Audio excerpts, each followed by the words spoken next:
Mtazamaji, msikilizaji, kumbuka hii ni sehemu ya hitimisho la dibaji au preface. Preface, dibaji au utangulizi wa mjadala huu, ikiwa ni mazungumzo baina yako mmoja mmoja, mtazamaji, msikilizaji, kama kijana, mwanafunzi, mwajiriwa, mzazi, mwajiri, jamii na humanity kokote through time and space, hasa kwenye historia kama yetu ya utumwa na ukoloni. Jamii na humanity kokote, nimesema kwa upande mmoja, ninyi moja moja, na kwa upande wa pili mie ndio moja. Mazungumzo baina yetu, mazungumzo yanayolenga kukuandaa ushiriki kikamilifu mjadala huu ili usipoteze privileges hizi, manufaa haya lukuki na bwelele nayo kuleteani kupitia mjadala. Kumbuka pia huu ni mwendelezo wa dondoo kuhusu manufaa gani utarajie kutokana na mjadala huu. Na yumkini sikia, hii ni kubwa zaidi.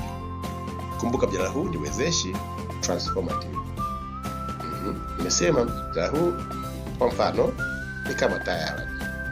So, kupitia madini tunayokuletea sasa hivi, dondoo ya tatu hii,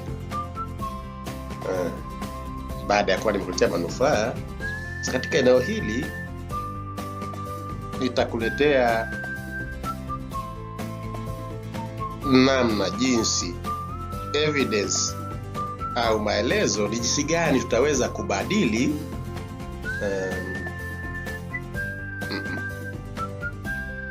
ni jinsi gani tutaweza kuheal, kutibu kichwa chako. Well, wenye afya hawamhitaji daktari. So mjadala huu utatibu tatizo kuanzia katika mzizi. Kwa hivyo tutatibu kichwa chako na vichwa vya wote wapendao, fikra zao, mindset zao for better.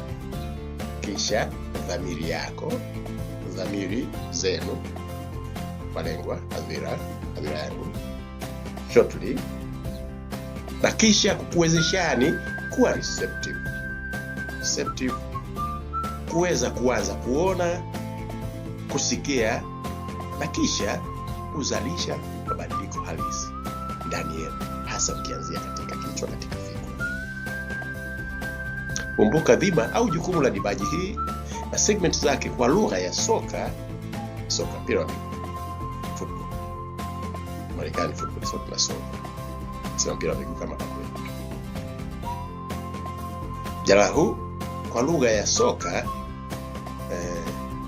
mjadala huu unacheza kama midfielder, yani kiungo wa kati. Kiungo wa kati mwenye dhamana ya kuunganisha timu.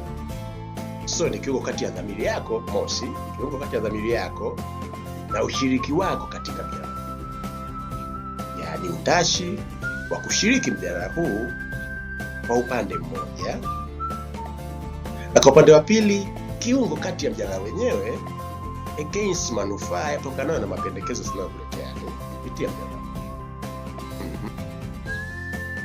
Kivipi? Najua unauliza.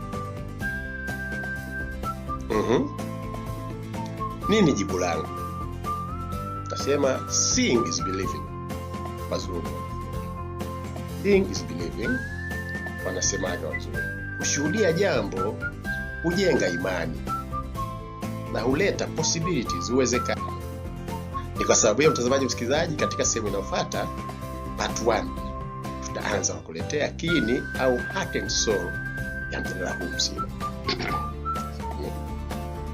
Yani punde tutakuletea aina, nature na kiasi, scale ya nguvu ya ndani, inner power au inspiration, wito au calling ya mtoa hoja mie, ambayo hasa huakisi dhamiri ya mhusika. Na anasema ujue dhamiri ya aina hii kubwa kama utakavyokuwa shahidi katika part 1 segment 1 tunaanza daraja perceptus part 1 inafuata punde. Nasema dhamiri ya aina na kiasi hiko huambatana na manufaa lukuki na bwelele yatokanayo na kujitoa na kutafuta majibu mapya, na hivyo manufaa kwa wengine makubwa mapana. Kwa nini ni muhimu? Mosi, kuambukizana kujitoa, kutenda mema. Hili linawezekana, nimesema seeing is believing. Kwa maelezo ya kisayansi, ndani yetu iko homoni moja, lakini hasa tele kwa wamama. Homoni hii huitwa oxytocin. Homoni hii huitwa oxytocin. Oxytocin huamsha hisia za kutenda mema. Yes, lakini pointi yangu hapa, homoni hii huchochewa kwa kufeel, kwa kuona, ku-evidence, kuona, kufeel, ku-evidence matendo mema wanaofanya wengine, na hivyo kutushawishisie watazamaji kuiga mifano. Mfano, nilipata kuwatembelea ndugu zangu, kaka zangu hawa, wakati fulani, mmoja baada ya mwinginewe. Sikia hii. Sasa kakangu mmoja akani surprise kwa zawadi fulani. Yani out of sense of duty na fikiri, gratitude, jukumu au shukrani, either way. Lakini hili natambua, and I can report, sasa naweza report kuwa as you soon evidence, I was there for others, for them. Nilijitoaga kwao. Sasa ile zawadi ilikuwa conspicuous, expensive. Iliweza kuonekana, haikufichika, haifichiki. Hata nilipomtembelea kakangu mwinginewe, wadogo zangu hawa, huyo akastuka, akaipenda. That's beautiful. Akasema. Na kama Daru nimesema, mie ni mtu down to earth, na utaona sikuzaliwa kuja hapa kudanganya watu. Kwa hiyo nikamwambia, nikasema kanizawadia beja dogo wangu mmoja mwingine hapa. Sasa sikia hii. Na huu ndio ujumbe wangu. Akasema kwa dhati, akasema kwa tafasiri sio rasmi, I see. I should have done that myself. I should be doing that all the time. Akasema ni jambo jema, imenipasa kuchukua mfano huu. And he did. Sijui kwako, hasa ninyi spouses, lakini mie nikipendaga majiadi ya pili hii.